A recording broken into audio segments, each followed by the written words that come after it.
Romans chapter 3, the Epistle of Paul the Apostle to the Romans. Verse 1. What advantage then hath the Jew, or what profit is there of circumcision? Verse 2. Much every way, chiefly because that unto them were committed the oracles of God. Verse 3. For what if some did not believe? Shall their unbelief make the faith of God without effect? Verse 4. God forbid. Yea, let God be true, but every man a liar. As it is written, that thou mightest be justified in thy sayings, and mightest overcome when thou art judged. Verse 5. But if our unrighteousness commend the righteousness of God, what shall we say? Is God unrighteous, who taketh vengeance? I speak as a man. Verse 6. God forbid. For then, how shall God judge the world? Verse 7. For if the truth of God hath more abounded through my lie unto his glory, why yet am I also judged as a sinner? Verse 8.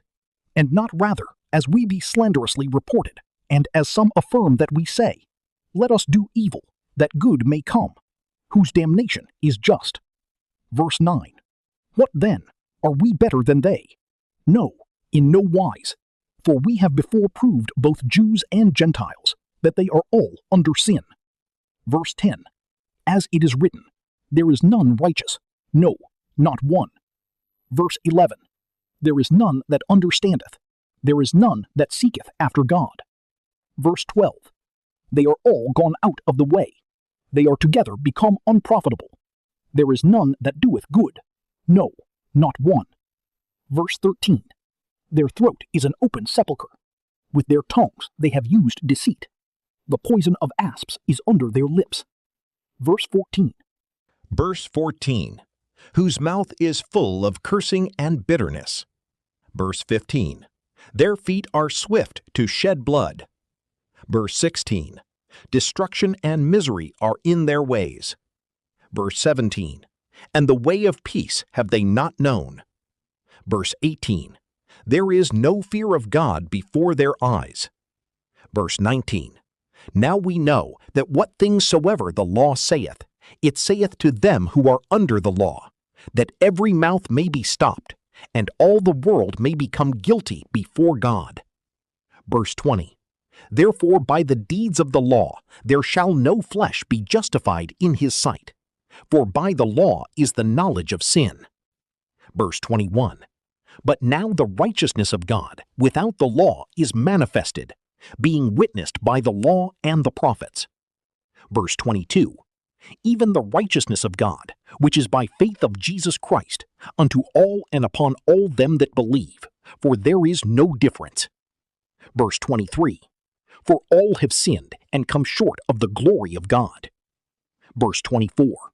Being justified freely by his grace, through the redemption that is in Christ Jesus. Verse 25. Whose God hath set forth to be a propitiation through faith in his blood, to declare his righteousness, for the remission of sins that are past, through the forbearance of God. Verse 26. To declare, I say, at this time his righteousness, that he might be just, and the justifier of him which believeth in Jesus. Where is boasting then? It is excluded. By what law? Of works? Nay, but by the law of faith. Verse 28. Therefore we conclude that a man is justified by faith without the deeds of the law. Verse 29. Verse 29. Is he the God of the Jews only? Is he not also of the Gentiles? Yes, of the Gentiles also. Verse 30. Seeing it is one God which shall justify the circumcision by faith, and uncircumcision through faith.